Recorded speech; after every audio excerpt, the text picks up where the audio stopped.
The Cradley Witch, or Old Magic, is said to have lived in a stone cottage near the old mansion house in Blueball Lane, not far from a place called Dungeon Head or Dundon Yard. As Cradley folk would say, in the high street now called Collie Lane, there stood a dungeon and the village stocks, both demolished in about 1850, and also an upping stone used by horse riders to mount their horses. This stone is believed to be the one from which John Wesley, the founder of the Methodism, preached when he visited Cradley in 1770, and which is now the Hightown Ragged School.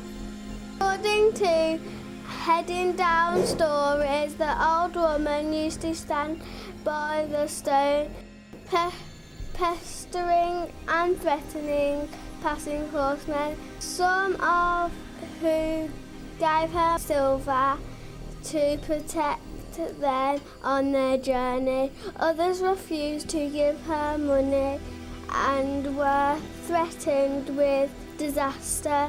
On Wednesday, the 26th of July 1848, the Warren Chronicle printed out the following report. There is now living at Cradley near Stourbridge a woman who professes to have the power of witchcraft. A short time ago, she greatly terrified a neighbouring butcher by declaring that within a given time he would fall from his horse and break his neck. And such was his credulity that he gave her 2 shillings and sixpence to induce her to change or remove the spell that hung over him. At the latter end of last week, the wretch threw the whole neighbourhood into the greatest consternation by asserting that a large steam engine boiler would burst at the British Company's Ironworks, Corngreaves, the result of which was that numbers of people residing in the vicinity of the works left the neighbourhood in order to avoid the destruction which would have resulted from such a catastrophe, and on the same account several persons engaged in the works were induced to absent themselves during the day.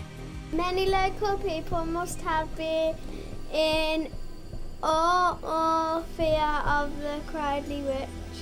Even after the Corngreaves episode reported in the newspaper clipping, in the following year she used the same empty threat on the ironworkers of Cradley Forge. Apparently, she threatened that during the coming week she would cause the bursting of work boilers, and only those who crossed her palm with silver would be safe. Many workers gave her their hard-earned money, but the works were nevertheless closed for a full week in case the worst should happen.